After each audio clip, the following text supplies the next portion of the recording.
Tiene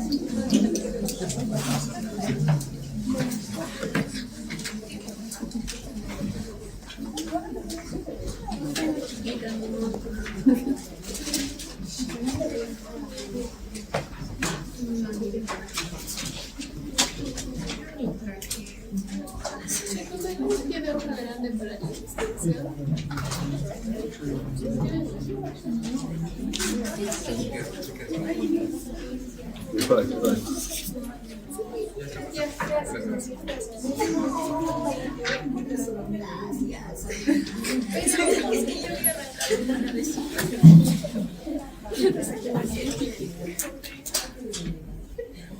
¿Qué tal? Buenas tardes.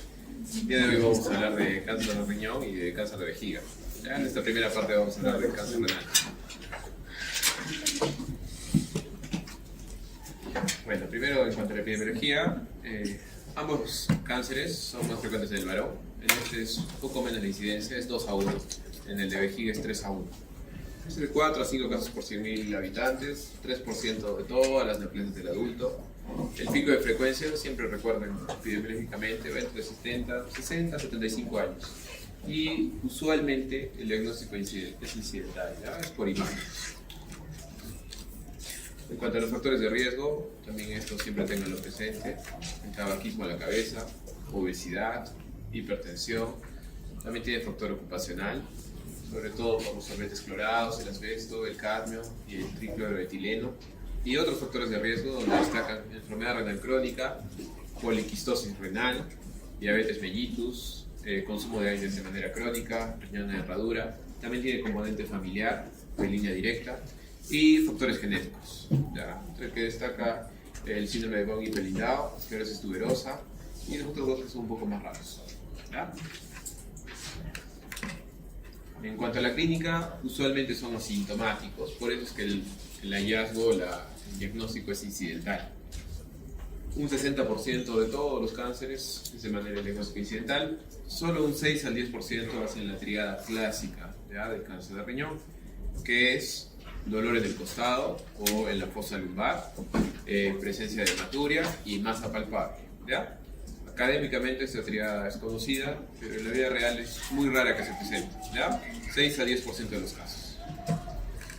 Luego, de acuerdo al tamaño, puede haber obstrucción de la vena cava inferior, así que hace la clínica recuerden, de varicocele derecho.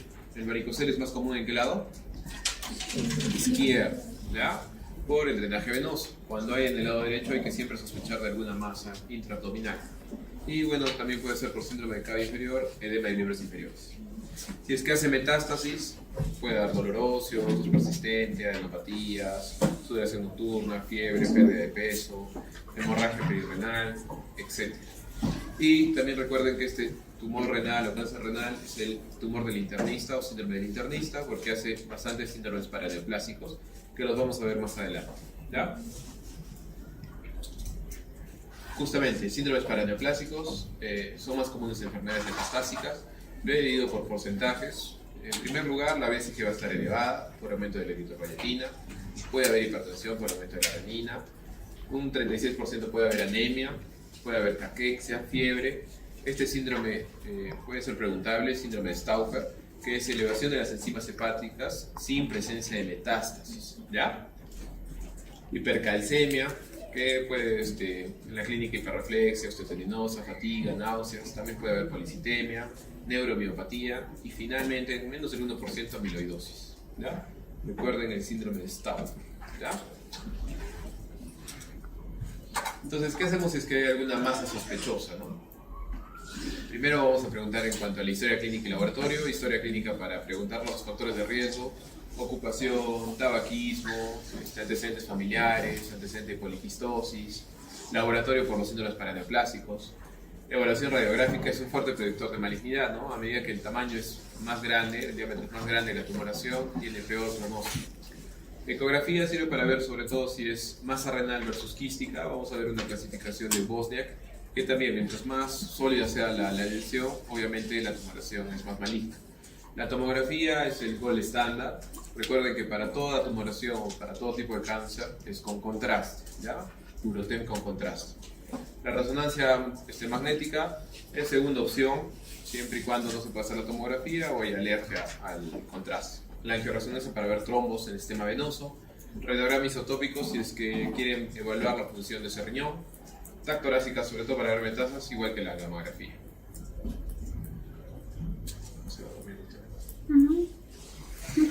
Esta clasificación es importante, la clasificación de Bosnia, ¿ya?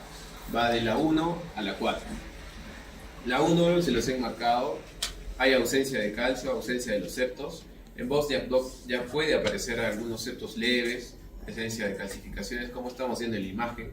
En el Bosniak 2F ya el grosor es un poco más fino, puede haber un mínimo engrosamiento, calcios, más septos.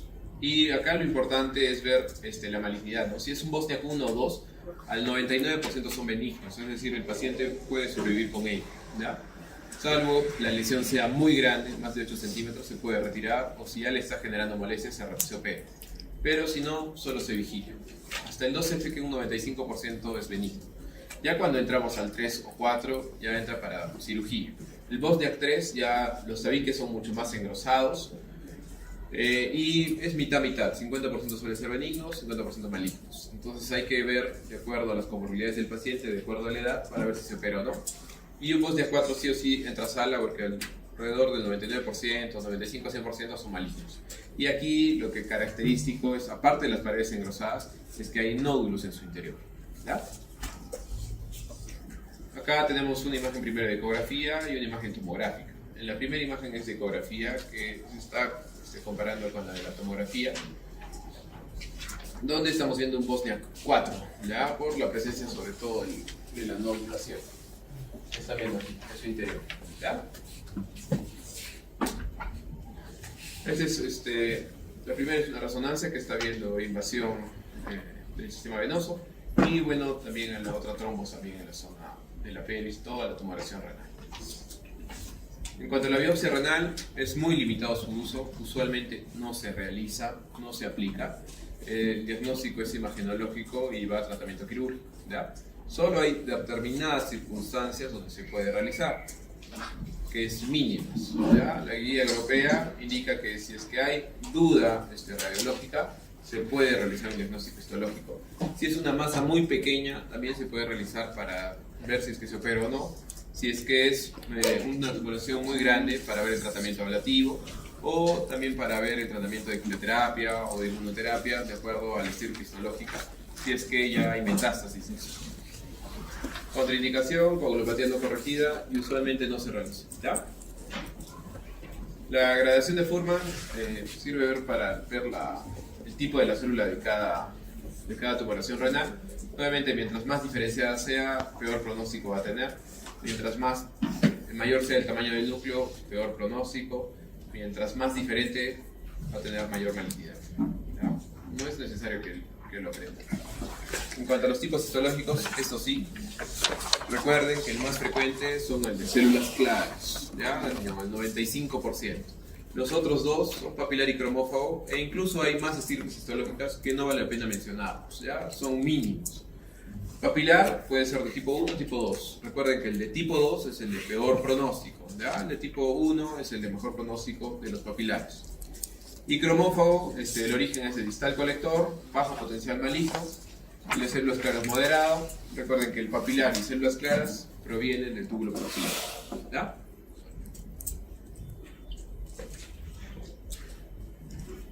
El TNM sí es importante, sobre todo el T. Va a ser determinado sobre todo por el tamaño. El T1 es menos de 7 centímetros, T1A es menos de 4, T1B de 4 a 7. El T2 está solo limitado al riñón, es más de 7 centímetros, T2A de 7 a 10, T2B más de 10 centímetros, pero solo limitado al riñón. El T3 ya invade sobre todo el sistema venoso. El T3A macroscópicamente la vena renal, T3B ya la vena cava por debajo del diafragma, y T3C por encima del diafragma la vena cava. Y T4 ya la esquerota o cualquier órgano contiguo, ¿no? Por ejemplo, glándulas suprarrenales. Entonces se va a agrupar por etapas, de acuerdo al TNM, por estadios, ¿no? Estadio 1, 2, 3 y 4, de acuerdo a la clasificación. Si es 1 T1, 2T2. En el estadio 3 ya tiene que ver los ganglios, N1, o con cualquier N1 o T1, T2, T3, y estadio 4 cualquier T o con cualquier N o con cualquier F, ¿vale? Esto es importante porque sirve para el tratamiento, ¿ya? Entonces, en cuanto a factores pronósticos, hemos visto el principal, el anatómico, se refiere al tamaño de la tumoración. En histológico hemos visto que el papilar tipo 2 es el de peor pronóstico. Clínico, si tiene síndromes paraneoplásicos, lo más probable es que ya tenga metástasis de la tumoración renal. Y anatomía patológica, sobre todo por la gradación de Furth, ya en cuanto al pronóstico. Entonces, por etapas, el cáncer renal principal que tienen que llevarse a casa es de que es la nefrectomía.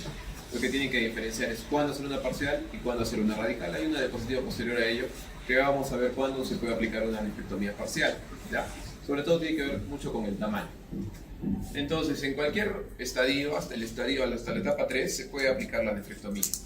Ahora, hay circunstancias, como por ejemplo una persona mayor que de repente tenga una tumoración muy pequeña de 2 centímetros, no vale la pena operarlo, simplemente solo vigilarlo, ¿no? A eso va la vigilancia activa o quizás técnicas ablativas que puedan ayudar a no abrirlo al paciente, ¿no? Ni con la paroscopía ni con la técnica abierta, ¿ya?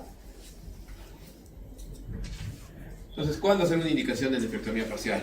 Un tumor unilateral, usualmente en T1A, que es menos de 4 centímetros, que sea quizás monorreno, que tenga insuficiencia renal concomitantemente, o que quizás tenga masa renal de manera bilateral, en ambos riñones, o que tenga riesgo relativo de hacer la enfermedad renal crónica, de repente una persona diabética, o que ya la creatinina está en el tope, ¿ya? Entonces en ellos sí vale la pena hacer una nefrectomía parcial, ¿ya?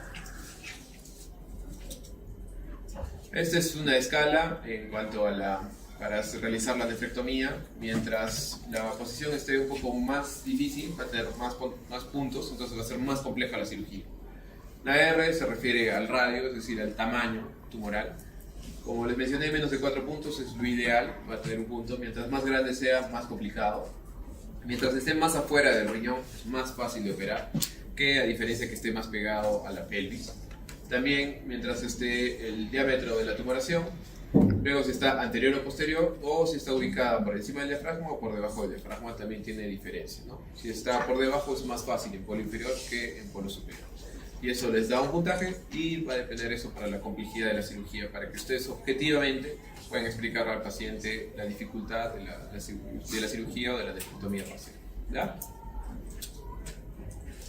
Luego hay ciertos modelos de riesgo que son como calculadoras para evaluar el riesgo para el tratamiento de este paciente, que combina tanto laboratoriales con los signos clínicos, ¿ya? El Karnofsky, el tiempo de tratamiento menos de 1 año, son indicadores clínicos. Laboratoriales, que tienen que ver mucho con los síndromes paraneoplásicos, entonces va a estar implicada acá la hemoglobina, la evaluación del calcio, la BCG, los neutrófilos, la DHL, las plaquetas, y de acuerdo a eso también va a diferenciarse, ¿no? Para ver si es que tiene más puntaje o más riesgo para el tratamiento directo de la nefrectomía. Y los otros criterios, que es el IMDC, que también son comparables, solo los laboratoriales disminuyen un poco respecto a los de la MSK-CC. Incluso ustedes googlean y tienen la calculadora científica, o sea que entran, ponen los valores y les sale directo el riesgo, ¿ya? Solo quería ponerlos para que tengan ustedes una noción de esto. No se los voy a preguntar porque tampoco no vale la pena, ¿ya? Y bueno, cuando ya la tumoración es muy grande o de repente ya hay metástasis, ya necesitamos realizar un tratamiento sistémico. Hay múltiples estudios debido a que esta tumoración, usualmente la quimioterapia es resistente. Entonces las investigaciones van para la inmunoterapia, como en los otros cánceres que ustedes deben de haber visto, ¿no?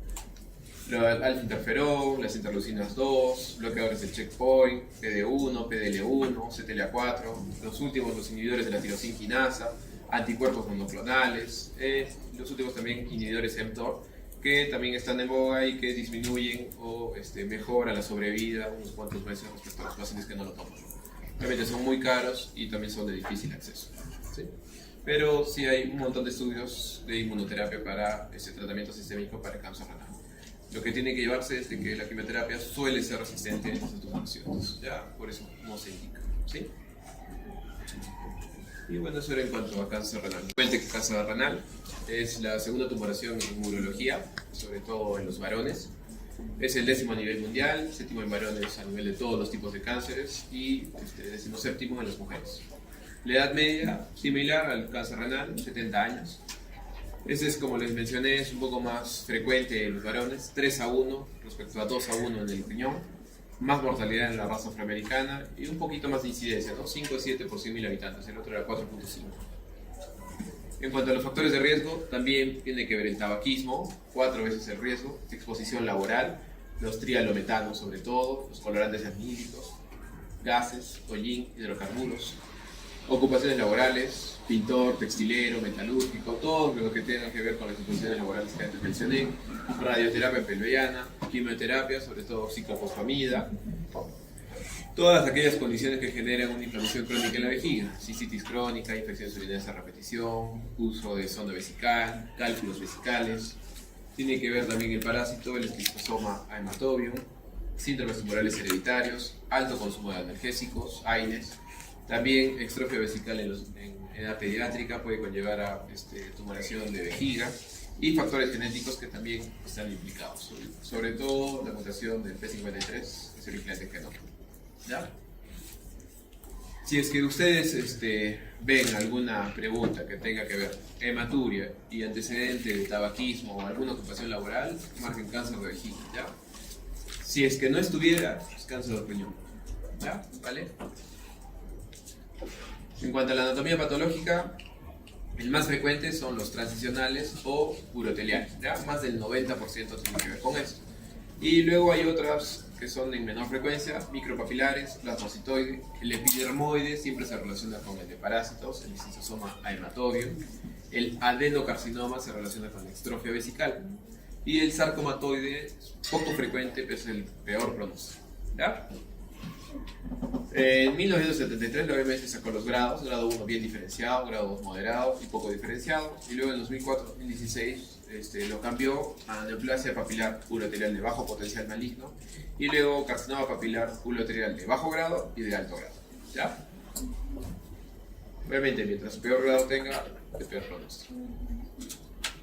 En cuanto a la clasificación, acá el cáncer de vejiga también se puede clasificar de acuerdo al modo de invasión, ¿ya? Si es músculo invasivo o no músculo invasivo. No músculo invasivo suele ser la mayoría de cánceres, 70 al 80%. Músculo invasivo un 20% y ya metastásico en menor frecuencia, un 10 o un 15%. En cuanto a la clínica y diagnóstico, primero la anamnesis, que tienen que preguntarle todos los factores de riesgo y también la historia clínica de la enfermedad. En cuanto a la clínica, el principal síntoma es la hematuria, 80-90% de los casos. Luego el síndrome miccional irritativo, o sea, glúteos irritativos, disuria, poliaquiuria, nicturia y la exploración física. La exploración física corresponde sobre todo si tienen retención urinaria. Como tienen bastante hematuria pueden formar coágulos, entonces genera obstrucción e impide la salida de orina. Cáncer avanzado, los síntomas generales, baja de peso, anemia, dolor, masa palpable. El examen inicial, si es que les viene un paciente por emergencia que tiene hematuria, que de repente algún antecedente de importancia, van a pedir una ecografía que puede visualizar la tumoración. Si no, el examen preferencial con el gol estándar viene a ser la cistoscopía, ¿ya? Pero imagenológicamente el que ayuda, que tiene más precisión diagnóstica que la ecografía, es la Eurotem con contraste, ¿ya?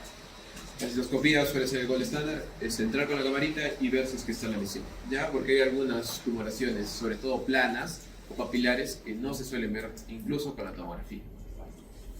Y bueno, la citología por micción, que tiene un 50% de sensibilidad, que quiere ver las células cancerígenas en una muestra de orina de 24 horas, ¿ya? Es el PAP en orina. Justamente, ¿no? La citología, células con atipias en el centrifugado de la muestra de orina. Imagenológicamente, el Eurotem va bien para estadiar también, sobre todo TEM de tórax, abdomen y pelvis. La resonancia magnética también tiene, así como el cáncer de próstata, los PIRATs, tiene los PIRATs, pero no está muy establecido y no se suele solicitar, ¿ya? Y el PET-CT scan, que también sirve para ver invasión, sobre todo metástasis y de la tumoración. En cuanto a la cistoscopía, es el gol estándar, la utilidad en diagnosticar sobre todo tumores claros o papilares pequeños, como les mencioné, y si es que está indicado según la guía y según su literatura, para pacientes que presentan hematuria más de 35 años, se suele indicar la cistoscopía. La vida real no se realiza por costo, pero sí no tienen que descuidar pedir una ecografía o una tomografía, ¿ya? Si es que no tiene algún factor de riesgo o algo que pueda sospecharse de eso. Recuerden que igual, 35 años, si tiene hematuria, ¿qué sería lo más frecuente?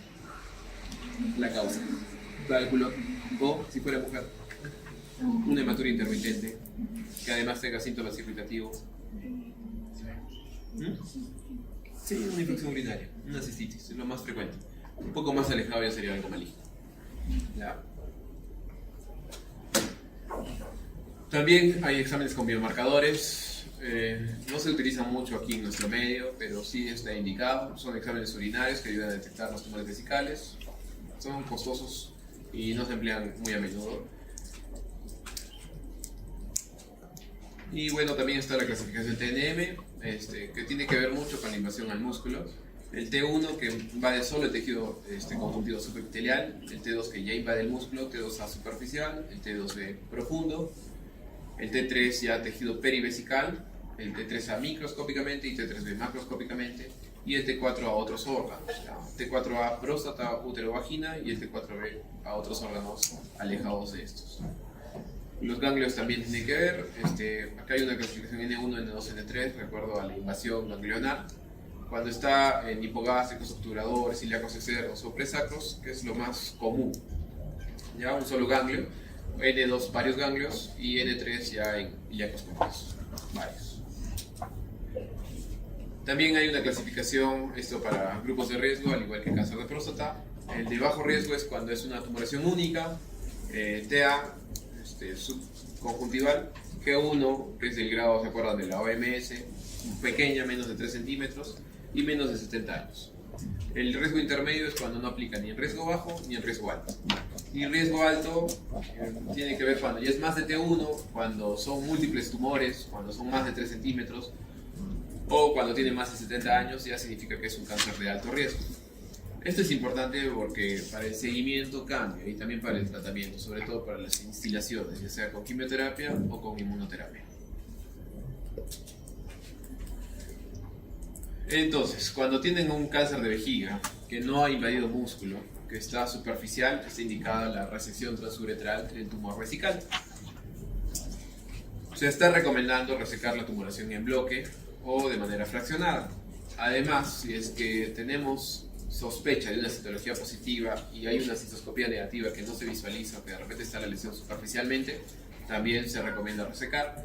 Se puede ampliar esto con biopsia de la uretra prostática, también de la zona del trígono, del domo y las paredes, sobre todo para ver si no hay invasión de esto. Y cuando se hace la resección, además de sacar la tumoración, hay que sacar muestra también de músculo para ver si hay invasión de esto. Si es que no hemos logrado conseguir resecar toda la tumoración o no hemos logrado resecar parte del músculo, se recomienda una segunda resección transuretral de la tumoración vesical, ¿ya? Entre 2 a 1 mes y medio aproximadamente después de la primera. Entonces, cuando ya hayan resecado esto, lamentablemente tiene mucha recidiva estas tumoraciones de vejiga, es decir, pueden volver a brotar. Entonces tenemos terapia adyuvante. ¿Qué significa? Que se le coloca como una sonda Nelaton al paciente y se instila a través de ella o bien quimioterapia o bien inmunoterapia, que es con la BCG, ¿ya? Si es de bajo riesgo, se puede colocar inmediatamente después de la cirugía, dentro de las 6 horas, la mitomicina, que es la que usualmente se coloca. Riesgo intermedio, se puede colocar la quimioterapia o se coloca la BCG. Recuerden que la BCG se va a dar después de 3 semanas después de hacer la resección, porque si no pueden hacer invasión de la BCG alrededor de 1 año. Y cuando es de alto riesgo, solo inmunoterapia, es decir, solo la BCG. Se da una dosis de inducción, que es usualmente 1 por semana, y luego las de mantenimiento. Y luego se hace seguimiento con cistoscopía o con citología urinaria, ¿no? Si es de bajo riesgo, a los 3 meses, si es negativa, luego a los 9 meses y luego a los 5 años.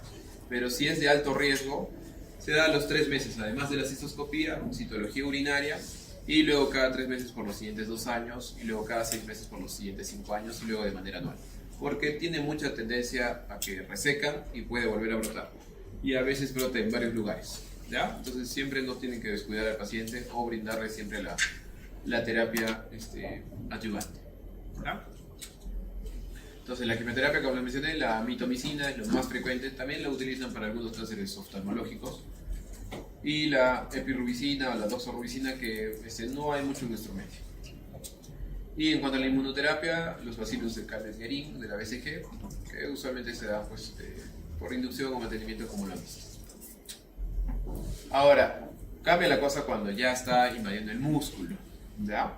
Se puede hacer en algunos casos tratamiento conservador cuando de repente la persona sea muy mayor o ya está muy invadido y la principal molestia sea el hematurio. Entonces se hace una resección y fulguración de la zona, solo como manera paliativa, no como manera curativa, ¿no? Se puede aplicar radioterapia, también quimioterapia con cisplatino o incluso las 3 juntas con una terapia trimodal. Y también ahora último se está viendo la terapia neoadyuvante, es decir, hacerle quimioterapia o inmunoterapia previa a la cistectomía, que es lo que indica aquí. Y cuando de repente el paciente cumple con las condiciones, es joven, físicamente se ve bien, entonces sí se le puede plantear la cistectomía. La cistectomía es una cirugía donde se va a retirar toda la vejiga y a veces también parte de la próstata. Entonces, como ven, es una cirugía que genera gran morbilidad al paciente y no todos lo pueden tolerar. Entonces hay que explicarle esto. ¿Por qué? Porque al final va a abocarse usualmente los uréteres hacia la zona exterior o también los uréteres al intestino y el intestino a la forma exterior como una colostomía, ¿no? Donde va a orinar, ¿sí? Y usualmente está para pacientes que están con músculo invasivo, es decir, un T2A hasta T4A, que se le hace una cistectomía radical, ¿no? Con derivación urinaria. La linfadenectomía, como han visto que en el TNM, la invasión de los ganglios puede ser limitada, estándar, extendida, incluso súper extendida, de acuerdo a la invasión que ustedes hayan pronosticado. Y las derivaciones urinarias van a la pared, ¿no? Puede ser, si es que es con hilo, en la técnica de Bricker, puede utilizar incluso apéndice, que es la técnica de Mitrofanoff, o si es que no hay compromiso de la zona del uretra o de la próstata, puede generar una neovejiga con el hilio y eso unirlo a la zona de la uretra y se llama la técnica de Stuber. O derivarlo al recto sigmoides y va a evacuar por ahí la orina también. Como ven, son bastante lesivos, ¿no? Este tratamiento. Como han visto, el tratamiento es un poco complejo, es bastante de especialidad. Mis preguntas no van a ir dirigidas mucho a eso, ¿ya? Porque tampoco para ustedes, como médicos generales, no tiene mucha importancia, ¿no? Relevancia. Pero sí es bueno que también sepan y conozcan de esto, ¿sí? No sé si hubiera alguna pregunta. ¿Todo bien? No sé qué lleva.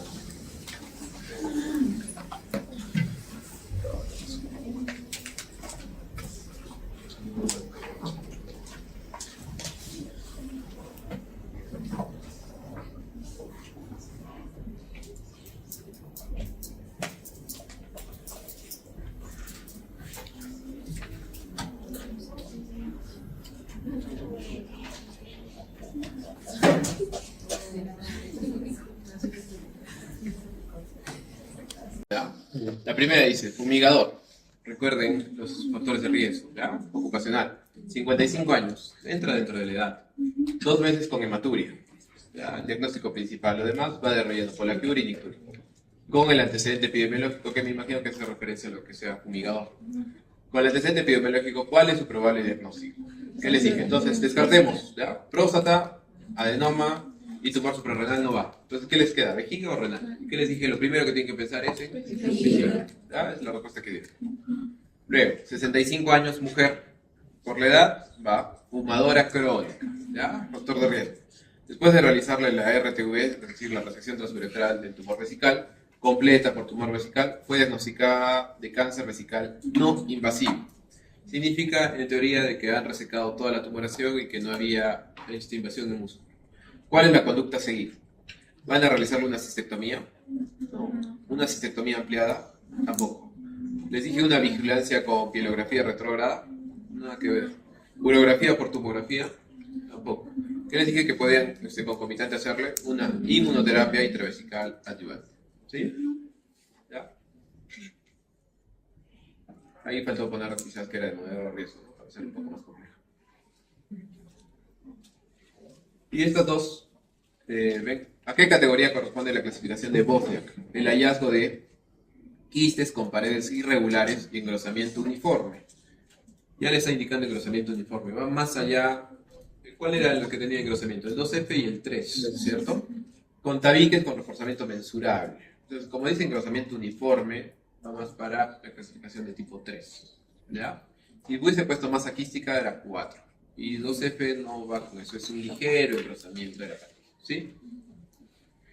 Y luego, ¿cuál es el examen más importante para realizar el diagnóstico de cáncer de riñón? Primero, ecodoppler, no. Resonancia magnética, tampoco. Pielografía, no. Arteriografía, tampoco. ¿Cuál era? Brote o contraste. Sencillo. A eso vamos. No había más. No había más. Bien.